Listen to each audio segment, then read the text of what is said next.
Hello everybody, welcome back to my channel. If you are new here, my name is Sammy and I make mommy, lifestyle, and Leo content. And today I'm here to talk to you all about surviving your baby's sleep regressions. So, if you don't know what a sleep regression is, it's categorized, and you guys can do your own research on this. I'm not a medical professional, but it's categorized as a stage in your baby's development where they kind of gain this new sense of awareness, and it makes it more difficult for them to rest and sleep because they just want to be awake and see what's happening in the world. And so Oliver actually didn't have a sleep regression. I think they categorized them about 4 months, 9 months, and 12 months.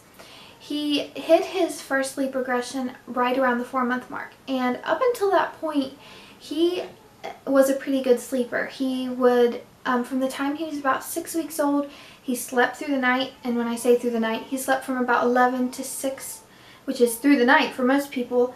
And he would only get up to eat maybe once or twice, especially when he was really small. He was eating more often. But he slept really, really well in the beginning of being home. And I was like so grateful because I was so tired. If you guys haven't already watched my breastfeeding video, I was so exhausted because I was pumping every 2 hours. And so if I would have had a baby that was not sleeping on top of that, especially at night, it probably would have made things even worse. But thankfully he slept through the night, and I pumped until about 12 weeks postpartum, and then I slowly started to wean. And so just as I was getting back to sleeping at nighttime, he hit his sleep regression. And he hit his sleep regression pretty much right on the dot, right around the 4-month mark. And when he hit it at first, and I had read just a little bit about sleep regressions, I didn't have any experience with them, I didn't really know anything about them. And when he started not sleeping through the night, I was like, oh no. I was like hoping that it would skip my child or something. But it definitely didn't. It definitely hit him, and it hit him hard. And so he was getting up every 3 hours or so through the night, and this was pretty consistent for till about 2 weeks ago. And he's now almost 7 months old. So his sleep regression lasted about 10 weeks. And not only was he not sleeping at night, he's completely stopped napping during the day.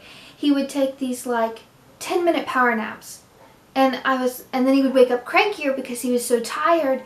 And I will just say that my sanity was on very thin ice there for a little while. Being a mother is so exhausting, even if your children sleep properly. But when they don't sleep properly and you're not sleeping properly, it is just so exhausting and overwhelming.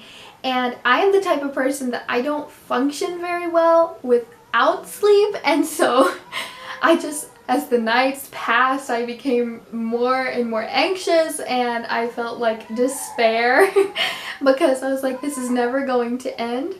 It sounds like he's having a little bit of a meltdown right now, and he's with his dad. But I was like, am I ever going to sleep again? Is my child ever going to sleep again? I'm going to be stuck like this forever. So here are my tips to get you through that. Number 1 is sleep whenever you can. And I'm the type of person, I don't really take naps until I had a baby. I didn't really nap in the day because it would screw up my sleeping schedule at night.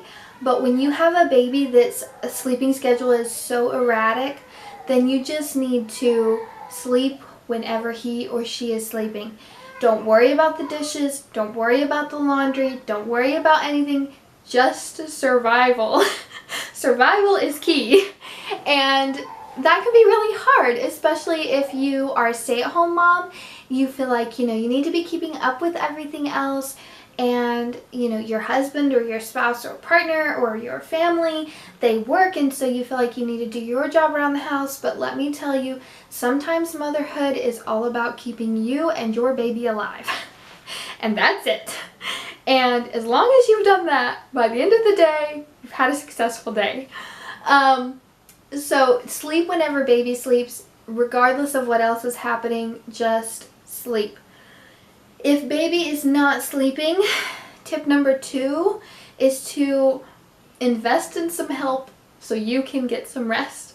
And for me, that was my husband, and I've said it many times on this channel, my husband works long shifts and as a police officer, and so he, works a lot, and so I take all the night shifts, I take all the day shifts pretty much.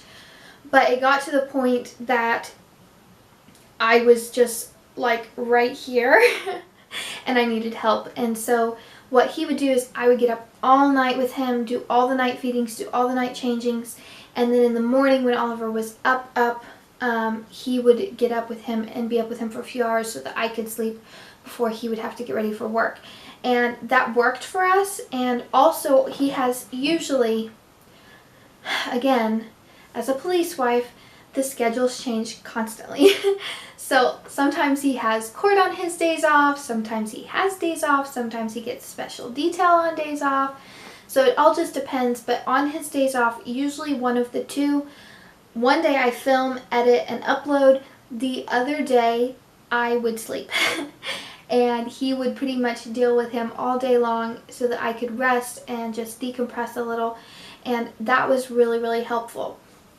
However, if you do not have a spouse or partner, find a friend, a relative, grandma, grandpa. Even if you have to hire a sitter for a couple of hours, it's just so beneficial to you if you can get some rest. And there was a couple of times I literally had to take him to my sister because I was so exhausted. I couldn't even hardly function. Like, I remember there would be times, and I say I remember like this was a long time ago. This was just a few weeks ago. He would be up and he would be ready and full of energy, and I would put him in his bouncer and I would lay on the couch with my eyes half open, like barely alive. And I did become kind of a coffee drinker during these weeks because I don't drink coffee, not a coffee person. If I have coffee, I like a little coffee with my cream and sugar. And but during those weeks, I really kind of held on to caffeine because it would just give me that boost that I needed. The other tip I have for you is to fit in self-care where you can, especially in times of extra stress or anxiety. When with a small child, if you are feeling really worn out, really worn thin, find something, anything that will help you keep your sanity. Whether it's a walk in the park or a long hot bath or writing in your journal or whatever it may be, going to your parents' house or your friend's house, getting out of the house, going shopping, anything that gets you out of a funk is really beneficial, because when you're that tired, it's easy to become so overwhelmed very quickly, and you get into this kind of mindset that you're just going to be stuck like this and it's never going to get better and you're never going to have a social life and all of those things. So anything that will help get you out of your own like tiny box with your baby will be really, really beneficial to both your mental health and your physical well-being. And I would just pretty much try to just wear him out before I put him down for sleeping. And we would play, we would go to the park, we would, just kind of try and run around everywhere trying to get him sleepy enough. He just wasn't interested. So my fourth tip is don't force it.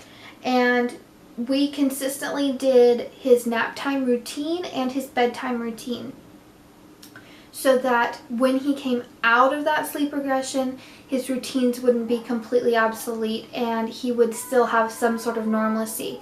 So we have a nap time routine and a bedtime routine. We're much more consistent with the bedtime routine because nap time can vary depending on where we're at, if we're at home, if we're not. But we try to be pretty consistent, especially when we're home, with his nap time and bedtime routines. His bedtime routine is one of my favorite things about the whole day, and I'm not saying that just because he goes to sleep. I sit in the rocking chair, I read him his book. Before that we have a whole dinner routine, but I read him his book, we play lullabies on Amazon, our Alexa, and I just get to snuggle him and cuddle him, and then he usually will eat his bottle and fall asleep as he's eating his bottle. I don't know if that's recommended. I don't know if that's the proper thing to do, but it works for us.